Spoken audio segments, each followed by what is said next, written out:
सभी विद्यार्थियों को नमस्कार। आप सभी का पीएल गुरुजी यूट्यूब चैनल पर स्वागत है। देखिए मित्रों, अपन रेट एग्जाम 2022 के लिए जीव विज्ञान पढ़ रहे थे, जिसमें ये आज अपना छठे नंबर का वीडियो है। तो देखिए मित्रों, इससे जो पहले वाला वीडियो था उसमें अपन पढ़ रहे थे पादपों के विभिन्न भाग, जिसमें अपन ने जड़, तना, पत्ती इनके बारे में कंप्लीट तरीके से पढ़ लिया है। तो आज अपन पढ़ेंगे पादपों के विभिन्न भाग, जिसमें अपन शेष बचे भाग पुष्प और फल इनके बारे में आप पढ़ेंगे इस वीडियो के माध्यम से। तो ध्यान से सुनते रहिएगा, एक एक चीज़ आपको बहुत अच्छी तरीके से समझ में आ जाएगी। तो सबसे पहले पढ़ते हैं अपन पुष्प के बारे में। देखिए पुष्प, तो पहले यह समझते हैं कि पुष्प होता क्या है। तो पुष्प एक रूपांतरित प्रो यानी तना है, ठीक है। तो यानी तने का ही एक रूपांतरित रूप है, प्रो को तना भी कहते हैं, ठीक है। तो पुष्प एक तने का ही एक रूपांतरित रूप है जो केवल आवर्तबीजी पादपों में ही पाया जाता है। देखिए दो प्रकार के पादप होते हैं, एक होता है आवर्तबीजी पादप जिसको एंजियोस्पर्म के नाम से जानते हैं, और दूसरा होता है अनावर्तबीजी पादप जिसको जिम्नोस्पर्म के नाम से जानते हैं। तो पुष्प केवल एंजियोस्पर्म में ही पाया जाता है, जिम्नोस्पर्म में पुष्प नहीं पाया जाता है। अब देखिए एंजियोस्पर्म यानी आवर्तबीजी पादप भी दो प्रकार के होते हैं। कौन कौन से होते हैं? एक बीजपत्री और द्विबीजपत्री। तो इन दोनों ही प्रकार के आवर्तबीजी पादपों के अंदर क्या पाया जाता है? पुष्प पाया जाता है। तो समझ में आ गया कि पुष्प एक रूपांतरित प्रो है जो केवल आवर्तबीजी पादपों में पाया जाता है। अब देखिए एक पुष्प के बारे में जितने भी प्रश्न बन सकते हैं, मैंने इस चित्र के माध्यम से समझाने की कोशिश की है। तो इस चित्र को आप ध्यान से समझिएगा। देखिए, देखिए पुष्प के नीचे नीचे इस प्रकार की एक डंडी जैसी संरचना होती है। इस डंडी जैसी संरचना को कहते हैं पुष्पवृंत। क्या कहते हैं? पुष्पवृंत। और इस पुष्पवृंत के जस्ट ऊपर इस प्रकार की एक संरचना होती है जिस पर ये सारा का सारा पुष्प जो होता है वो निर्मित होता है। यानी इस सारे पुष्प का जो आधार होता है, ये इस सारे पुष्प के आधार को कहते हैं पुष्पासन। क्या कहते हैं? पुष्पासन, जिस पर ये सारा का सारा पुष्प क्या रहता है? टिका रहता है। अब देखिए इस पुष्प के जो पुष्पासन होता है ना, उससे कुछ हरी हरी पत्तियां का एक छत्रक होता है पुष्प के नीचे की ओर देखना। जैसे गुलाब का पुष्प देखना आप, नीचे की ओर हरी हरी पत्तियों का चारों तरफ एक छत्रक पाया जाता है। उस हरी हरी पत्तियों का जो छत्रक होता है इसको कहते हैं बाह्यदल पुंज। क्या कहते हैं? बाह्यदल पुंज। और इस बाह्यदल पुंज की जो एक इकाई होती है उसको क्या कहते हैं? बाह्यदल। क्या कहते हैं? बाह्यदल। जैसे जब ये बाह्यदल पुंज का क्या कार्य होता है? देखिए ये बाह्यदल पुंज जब पुष्प कली अवस्था में होता है, जब छोटा होता है ना, इस प्रकार से छोटा ये कली होती है, तो इस चारों तरफ से इस पुष्प को क्या करता है? ये बाह्यदल पुंज इसको ढक कर रखता है। और जैसे जैसे ये पुष्प खिलता जाता है, वैसे वैसे ये जो बाह्यदल पुंज जो है ना, ये इस पुष्प के नीचे की ओर आता जाता है, ठीक है। तो बाह्यदल पुंज होता है, और इस बाह्यदल पुंज की एक इकाई क्या कहलाती है? बाह्यदल कहलाती है। अब आगे ऊपर की ओर सुनिएगा। देखिए ये बाएं पुंज होता है जो हरे रंग का होता है। फिर क्या होता है कि इसके ऊपर कुछ रंगीन रंगीन पंखुड़ियां होती है इस प्रकार से पुष्प में। इस प्रकार से रंगीन रंगीन पंखुड़ियां होती है। गुलाब का पुष्प देखना आप, पिंक कलर की पंखुड़ियां होती है। उन सभी रंगीन पंखुड़ियों को मिला करके कहते हैं दलपुंज, कहते हैं उन सभी रंगीन पंखुड़ियों को। लेकिन क्या होता है कि उन रंगीन पंखुड़ियों में से जो एक इकाई होती है वो क्या कहलाती है? दल कहलाती है। यानी एक जो रंगीन पंखुड़ी होगी उसको क्या कहेंगे? दल। तो दलपुंज क्या कहते हैं? सभी रंगीन पंखुड़ियों को जो गुच्छा होता है उसको सम्मिलित रूप से अपन कहते हैं दलपुंज। और उसकी जो एक इकाई होती है यानी एक जो रंगीन पंखुड़ी होती है उसको क्या कहते हैं? दल। तो समझ में आ गया बाएं दलपुंज और दलपुंज, इसमें क्या अंतर होता है और क्या क्या इनकी संरचना को क्या क्या बोलते हैं। अब अपन देखते हैं कि पुष्प के अंदर देखिए कुछ नर और मादा जननांग होते हैं। अब जननांग के बारे में समझते हैं। देखिए पुष्प के अंदर की ओर इस प्रकार की बहुत सारी संरचनाएं होती है, इस प्रकार की इन सभी संरचनाओं को सम्मिलित रूप से पुमंग के नाम से जानते हैं, जिनको अपन नर जननांग भी कहते हैं, ठीक है। और इस पुमंग की जो एक इकाई होती है उसको क्या कहते हैं? पुंकेसर कहते हैं, ठीक है। इस प्रकार की बहुत सारी संरचनाएं होती है पुष्प के अंदर, तो ठीक है सैकड़ों संरचनाएं पुंकेसर होते हैं, इस प्रकार के बहुत सारे होते हैं इससे। इन सभी को मिलाकर क्या कहते हैं? पुमंग कहते हैं, जो नर जननांग के नाम से भी इनको जानते हैं। और इसकी जो एक इकाई होती है, यानी ये जो एक इकाई होती है इसको, ये एक इकाई, इसको कहते हैं पुंकेसर, ठीक है। तो समझ में आ गया पुमंग और पुंकेसर। अब इसी प्रकार सुनिएगा जायांग, ठीक है। देखिए एक पुष्प के अंदर इस प्रकार की भी बहुत सारी संरचनाएं होती है, इस प्रकार की बहुत सारी संरचनाएं होती है, ठीक है। ऐसे ऐसे, ठीक है, ऐसे। तो इन सभी संरचनाओं को मिलाकर के कहते हैं जायांग, जिनको अपन मादा जननांग के नाम से भी जानते हैं, ठीक है। और इस जायांग की जो एक इकाई होती है, यानी ये एक इकाई है, इस एक इकाई को उठा रहा हूं, ठीक है। इस एक इकाई को क्या कहते हैं? स्त्रीकेसर कहते हैं। समझ में आ गया कि जायांग जो होता है एक पादप, एक पुष्प के अंदर जितने भी स्त्रीकेसर होते हैं उनको सम्मिलित रूप से जायांग कहते हैं, और इस जायांग को मादा जननांग भी कहते हैं। और इसकी जो एक इकाई होती है उसको क्या कहते हैं? स्त्रीकेसर कहते हैं। तो ये आपको समझ में आ गया होगा कि किसको बाएं दल पुंज कहते हैं, किसको दल पुंज कहते हैं, किसको पुमंग कहते हैं, किसको जायांग कहते हैं। तो समझ में आ गया। अब अपन एक एक जननांग के बारे में पढ़ते हैं। देखिए सबसे पहले पढ़ते हैं पुंकेसर के बारे में। देखिए इस प्रकार की संरचना को कहते हैं पुंकेसर, ठीक है। अब देखिए इस पुंकेसर के ऊपर ही ऊपर इस प्रकार की संरचना होती है, इसको कहते हैं परागकोश। क्या कहते हैं? परागकोश। और इस परागकोश के अंदर ये मैंने 4 डिब्बे बनाए, इन 4 डिब्बों को कहते हैं लघु बीजाणु धानियाँ। एक परागकोश के अंदर 4 लघु बीजाणु धानियाँ होती है। और इन 4 लघु बीजाणु ध्वनियों में किसका निर्माण होता है? परागकणों का निर्माण होता है। और ये परागकण जो बनते हैं वो अर्धसूत्रण द्वारा बनते हैं, यानी अर्धसूत्री विभाजन के फलस्वरूप ये परागकण बनते हैं। इसी कारण ये परागकण कैसे होते हैं? अगुणित होते हैं, यानी इसमें गुणसूत्रों की संख्या जो होती है वो आधी होती है मात्र कोशिका से। जैसे ये पुष्प जो होता है वो 2n होता है, ठीक है? पुष्प द्विगुणित होता है। लेकिन क्या होता है कि जब परागकण बनते हैं वो अर्धसूत्री विभाजन के कारण बनते हैं। इसी कारण जो है इनमें जो गुणसूत्रों की संख्या होती है वो केवल n ही रह जाती है, यानी पुष्प यानी जो ये परागकण होते हैं वो कैसे होते हैं? वो अगुणित होते हैं, ठीक है? क्योंकि ये अर्धसूत्री विभाजन के कारण बनते हैं। तो समझ में आ गया? इस संरचना को क्या कहते हैं? परागकोश कहते हैं। परागकोश के अंदर क्या बनते हैं? परागकण बनते हैं, और परागकण अर्धसूत्री विभाजन के कारण बनते हैं। इसी कारण इसमें जो गुणसूत्र जो होते हैं वो कैसे होते हैं? अगुणित होते हैं। n का मतलब होता है अगुणित। समझ में आ गया? अब अपन पढ़ते हैं, देखिए, स्त्रीकेसर के बारे में। देख, इस प्रकार की जो संरचना होती है उसको कहते हैं स्त्रीकेसर। समझ में आ गया? इस स्त्रीकेसर का ये ऊपरी ऊपर वाला जो भाग होता है इसको कहते हैं वर्तिकाग्र। ध्यान से समझना, एक एक भाग को ध्यान से समझना आपको, कि ये ऊपर वाला जो भाग होता है उसको कहते हैं वर्तिकाग्र। और इस वर्तिकाग्र के जस्ट नीचे इस प्रकार की ये नली जैसी संरचना होती है, इसको कहते हैं वर्तिका। क्या कहते हैं? वर्तिका। तो वर्तिकाग्र वर्तिका वर्तिका के अंदर अंतर समझ में आ गया होगा आपको। अब देखिए इस वर्तिका के नीचे तरफ इस प्रकार की गोल गोल संरचना होती है, इसको कहते हैं अंडाशय, ठीक है? अब अंडाशय के बारे में पढ़ते हैं। देखिए, अंडाशय। देखिए इस प्रकार की जो संरचना होती है इसको कहते हैं अंडाशय। समझ में आ गया? अंडाशय। अब देखिए ये अंडाशय जो होता है ना, इस अंडाशय के बीच में इस प्रकार की एक और संरचना होती है, इसको कहते हैं बीजांड। क्या कहते हैं? बीजांड। और इस बीजांड के अंदर जो है अंड कोशिका का निर्माण होता है, और ये अंड कोशिका जो बनती है वो अर्धसूत्री विभाजन के कारण बनती है। इसी कारण ये अंड कोशिका भी कैसी होती है? वो अगुणित होती है, यानी n का मतलब होगा अगुणित होती है, ठीक है? ये स्त्रीकेसर कैसा होता है? द्विगुणित होता है, 2n होता है, लेकिन इसमें अर्धसूत्री विभाजन के कारण क्या बनती है? अंडकोशिका बनती है। इसी कारण इन इन अंडकोशिका के अंदर गुणसूत्र जो हो कितने होंगे? n होते हैं, क्योंकि अर्धसूत्री विभाजन के कारण जो भी कोशिका बनती है उसमें गुणसूत्रों की संख्या जो होती है मात्र कोशिका से आधी होती है। इसी कारण 2n से कितने गुणसूत्र होते हैं? वो n बन चल जाते हैं।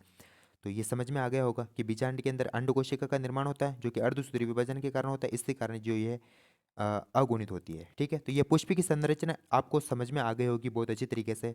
एक पुष्प से जितने भी प्रश्न बन सकते हैं वो सारा का सारा मैंने इस चित्र के माध्यम से समझाने की कोशिश की है, ताकि आपको बेटर तरीके से समझ में आए और जल्दी से आपको समझ में आए। अब अपन देखते हैं कि पुष्प के आधार पर पादप कितने प्रकार के होते हैं।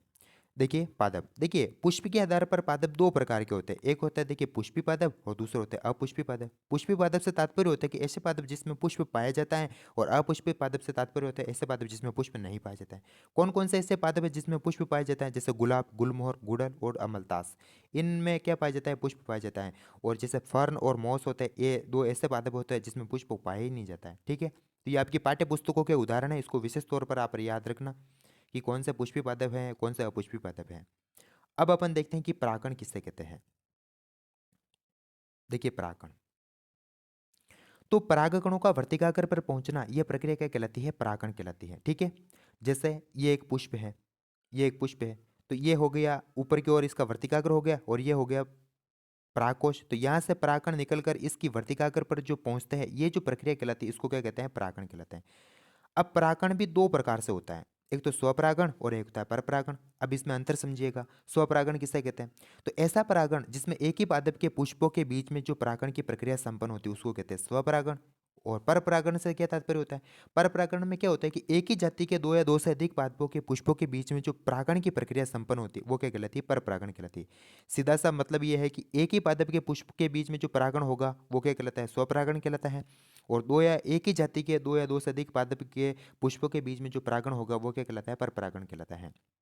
अब देखिए आपको उदाहरण याद रखना है, स्वपरागण किन किन पादपों में होता है। देखिए मटर और टमाटर में स्वपरागण की प्रक्रिया होती है, ठीक है? और परपरागण किन में होती है? गुलाब और पोपी, इनमें परपरागण की प्रक्रिया होती है। ये आपके पाठ्य पुस्तकों के उदाहरण, इनको विशेष तौर पर याद रखना है, और इसको आप चित्र के माध्यम से ही समझ सकते हो। जैसे ये एक ही पादप है और इसके इसी पादप के इसी पराग कोश से निकलकर परागण इसी पादप की वर्तिकाग्र पर गिर रहे हैं, तो ये क्या कहलाता है? स्वपरागण। यानी एक ही पुष्प में हो सकती है, या एक ही पादप के दो या दो से अधिक पुष्पों के बीच में भी हो सकता है, ठीक है, लेकिन पादप एक ही होगा इसमें। इसमें क्या होगा, दो या दो से अधिक पादप होंगे। जैसे ये एक अलग पादप हो गया, ये एक अलग पादप हो गया, तो इस पादप के पुष्प के परागण निकलकर इस दूसरे पादप के पुष्प के वर्तिकाग्र पर पहुंच रहे हैं, तो इसको कहते हैं परपरागण। तो इसको आप चित्र के माध्यम से भी समझ सकते हो। अब अपन देखते हैं कि लिंग के आधार पर पुष्प कितने प्रकार के होते हैं। देखिए, लिंग के आधार पर पुष्पों को दो भागों के अंदर बांटा गया है, एक लिंगी और एक होता है उभयलिंगी। शॉर्ट में मैंने बताया, एक लिंगी किसे कहते हैं, ऐसा पुष्प जिसमें केवल एक ही लिंग पाया जाता है, या तो मादा जनांग होगा या नर जनांग होगा, जिसको मैंने शॉर्ट में लिखा है मेल ओब्लिक फीमेल। ठीक है, शॉर्ट में याद रखना, मेल यानी होगा या तो इसमें नर जनांगी होगा या इसमें मादा जनांगी होगा। ठीक है, शॉर्ट में आपको याद रखना है। जैसे ये एक पुष्प हो गया जिसमें केवल मैंने नर जनांगी बताए, मेल ही बताए, जैसे ये देखिए दो पुंकेसर की संरचना बना दी। और जैसे ये एक पुष्प हुआ जिसमें मैंने केवल वर्तिक ये जो है स्त्री केसरी बनाए। ठीक है, तो देखिए ऐसे पुष्प जिसमें केवल एक ही जनांग पाया जाता है, या तो वो मेल होगा या वो उसमें फीमेल होगा, वो उसको क्या कहते हैं, एक लिंगी पुष्प कहते हैं। और उभयलिंगी से तात्पर्य होता है कि जिस ऐसा पुष्प जिसमें दोनों प्रकार के जनांग पाए जाते हैं, यानी नर और मादा दोनों होते हैं, जिसमें मैंने देखिए दोनों को प्लस करके लिखा है। तो शॉर्ट में आपको याद रखना है कि एम प्लस एफ यानी मेल और फीमेल दोनों जनांग पाए जाते हैं उभयलिंगी में। ठीक है, और जिसकी इसमें केवल एक ही जनांग होता है, ये तो मेल होगा या फीमेल होगा। तो समझ में आ गया, लिंग के आधार पर पुष्प दो प्रकार के होते हैं, एक लिंगी और उभयलिंगी। तो इसमें अंतर भी समझ में आ गया होगा कि इसमें एक ही जनांग होता है, इसमें दोनों जनांग होते हैं। जैसे इस चित्र के माध्यम से समझाया कि इसमें ये तो हो गया नर जनांग और ये बीच में हो गया मादा जनांग, तो ये दोनों प्रकार के जनांग एक ही पुष्प में, तो ये उभयलिंगी पुष्प हुआ। अब इनके उदाहरण देखिए महत्वपूर्ण है कि एक लिंगी पुष्प के आपको कौन कौन से उदाहरण याद रखने हैं। जैसे पपीता, तरबूज, मक्की और मक्का और ककड़ी, ये चार उदाहरण आपको विशेष तौर पर याद रखने एक लिंगी पुष्प के।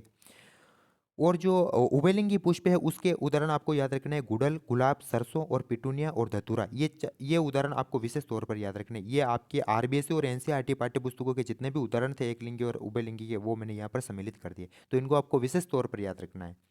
समझ में आ गया, लिंग के आधार पर पादप दो पुष्प दो प्रकार के होते हैं, एक लिंगी पुष्प और उभयलिंगी। अब देखिए, एक पुष्प के अंदर जो जनन की प्रक्रिया होती है वो मैंने इस चार्ट के माध्यम से समझाने की कोशिश की है, ताकि आपको थ्योरेटिकल वे में नहीं पढ़ना पड़े। इस चार्ट को समझ गए तो आपको मतलब अगर इस पुष्प से कोई भी प्रश्न पूछा जाएगा रीट के अंदर, तो वो आपका 100% सही होगा। देखिए, समझिएगा इसको ध्यान से।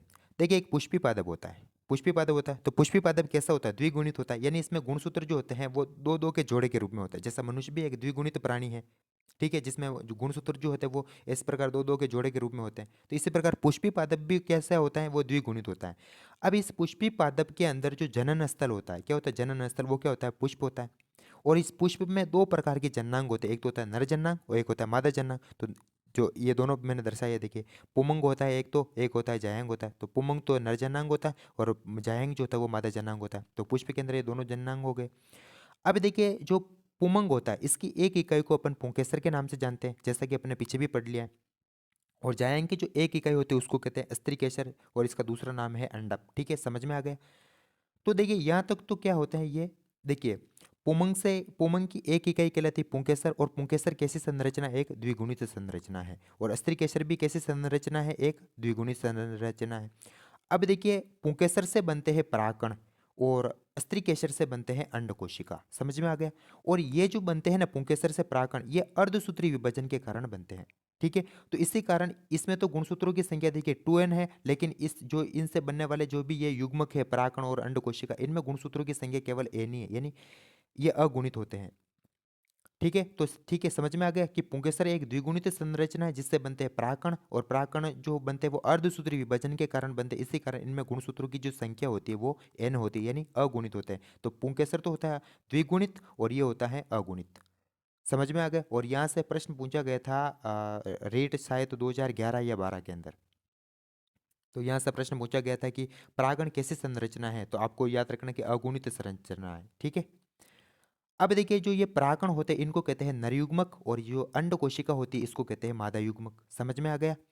जब इन दोनों नर युग्मक और मादा युग्मकों का जो मिलन होता है उसको कहते हैं निषेचन। और निषेचन में जो क्या होता है, एक एन तो आ जाता है यहाँ से और एक एन आ जाता है यहाँ से। ठीक है, ये दोनों एन क्या होते हैं, जुड़ जाते हैं। और इस निषेचन के कारण एक संरचना बनती है युग्मनज। क्या बनती है, युग्मनज, इंग्लिश में कहते हैं जाइगोट। और ये जाइगोट जो होता है वो 2n होता है। ठीक है, समझ में आ गया। ये दोनों एन जुड़कर क्या बन जाते हैं, 2n बना लेते हैं वापस। और इस युग्मनज से बनता है फिर भ्रूण, और भ्रूण से बनता है वापस क्या बनता है, पादप। तो इस प्रकार ये जनन की प्रक्रिया चलती रहती है पुष्प के अंदर। फिर से सुनिएगा, पुष्पी पादप होता है, इसका जनन स्थल पुष्प कहलाता है। पुष्प में दो प्रकार के जननांग होते हैं, नर जननांग को कहते हैं पुमंग, मादा जननांग को कहते हैं जयांग। अब नर जननांग की एक इकाई कहलाती है पुंकेसर और मादा जननांग की एक इकाई कहलाती है स्त्रीकेसर।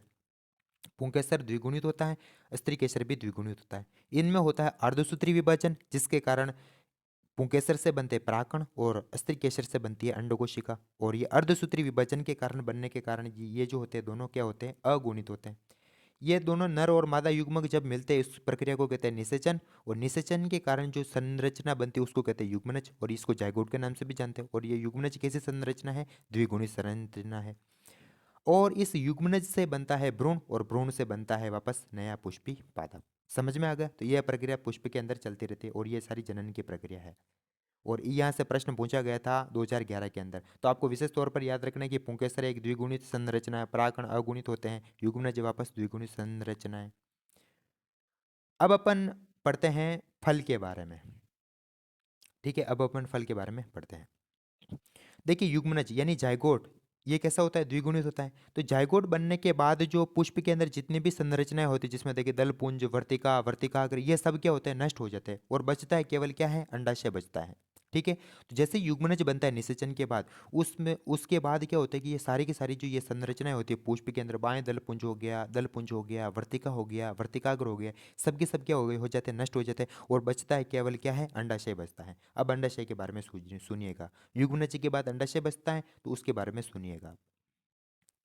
देखिए, परिपक्व जो अंडाशय होता है, देखिए इस प्रकार से होता है। देखिए, ये होता है अंडाशय, और अंडाशय के अंदर क्या होता है, इस प्रकार से होता है बीजांड, और बीजांड के अंदर क्या होता है, अंडकोशिकाएं होती है। ठीक है, तो देखिए परिपक्व अंडाशय यानी ये अंडाशय होता है, ये चारों ओर ये अंडाशय, ये परिपक्व हो जाता है तो इसको क्या कहते हैं, फल कहते हैं। तो परिपक्व अंडाशय को फल कहते हैं।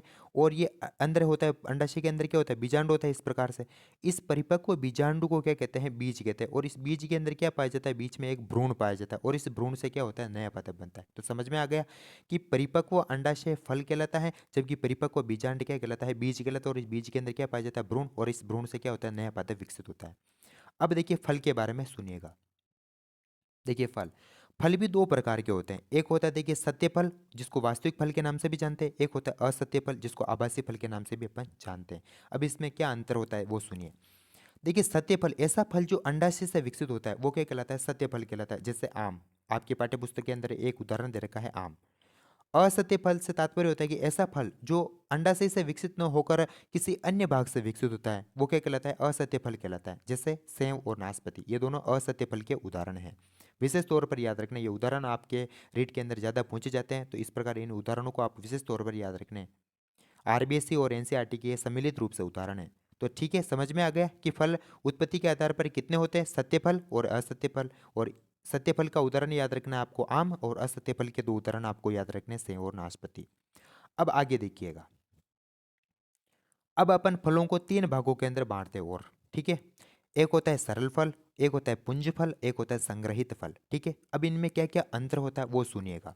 सरल फल से तात्पर्य होता है कि एक पुष्प से केवल एक ही फल बनता है, वो क्या कहलाता है, सरल फल कहलाता है।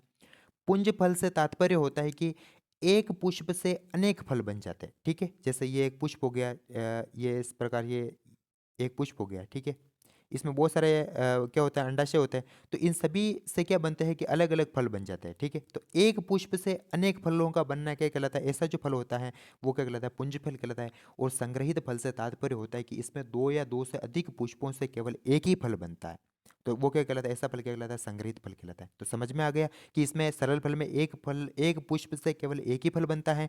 इसमें क्या होता है कि एक पुष्प से अनेक फल बनते हैं, और वो एक गुच्छे के रूप में होते हैं। और इसमें क्या होता है कि ये अनेक पुष्पों से केवल एक फल बनता है। जैसे ये एक टहनी है, इस पर बहुत सारे ये पुष्प है, ये बहुत सारे पुष्प आ रहे हैं, ये, और ये सारे पुष्प क्या होते हैं कि मिलकर केवल एक ही फल बना देते हैं, इसे ऐसे। तो इसको क्या कहते हैं, संग्रहित फल। और इसमें क्या कहते हैं कि एक पुष्प से जो है अनेक फल बनते हैं, और वो एक गुच्छे के रूप में होते हैं। अब इनके उदाहरण आपको विशेष तौर पर याद रखने हैं। जैसे सरल फल के आपको उदाहरण याद रखने, गेहूं और आम। और पुंज फल के आपको दो एक उदाहरण याद रखना, जैसे स्ट्रॉबेरी, ये पुंज फल का उदाहरण है जिसमें एक पुष्प से अनेक फल बनते हैं। और संग्रहित फल का उदाहरण याद रखना है, जैसे सैतूत और कटहल। समझ में आ गया तीनों के तीनों? तो ये आपको विशेष तौर पर याद रखना है। इनसे पूछा जा सकता है कि कौन सा एक सरल फल है, कौन सा एक पुंज फल है, कौन सा एक संग्रहित फल है। तो इसके यहाँ से प्रश्न बन सकता है। ठीक है, ध्यान से पढ़ना आप। अब देखिए कुछ आपको फैक्ट याद रखने हैं। देखिए पुष्प के बारे में दो फैक्ट याद रखने कि सबसे छोटा जो पुष्प होता है वो वुल्फिया का होता है। किसका होता है? वुल्फिया का।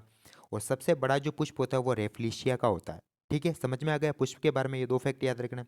और बीज के बारे में भी आपको दो फैक्ट याद रखने हैं कि सबसे छोटा जो बीज होता है वो आर्किड का होता है और सबसे बड़ा जो बीज होता है वो लोडोइशिया का होता है। तो ये चारों के चारों फैक्ट आपको विशेष तौर पर याद रखने हैं। ठीक है, अब कुछ और एक्स्ट्रा चीजें सुनिएगा। देखिए अनिषेक फल यानी बिना निषेचन की फल बन जाता है जिसमें, तो ऐसा कौन से है फल है? जैसे केला और अंगूर जो है वो अनिषेक फल कहलाता है, इनमें निषेचन की प्रक्रिया नहीं होती है जबकि फिर भी फल बन जाता है। लेकिन अब अनिषेक फल की विशेषता ये होती है कि इनमें बीज नहीं होता है साहब। जैसे केले को देखना, अंगूर को देखना, इनमें बीज नहीं पाया जाता है। तो ये किसके उदाहरण है? अनिषेक फल के उदाहरण है। देखिए जो एंजियोस्पर्म होता है उसमें भ्रूणपोष जो होता है वो त्रिगुणित होता है। ये आपकी आरबीसी के अंदर दे रखा है। ठीक है, इसको भी आप याद रखना कि एंजियोस्पर्म पादप जो होते हैं उसमें भ्रूणपोष जो होता है वो त्रिगुणित होता है।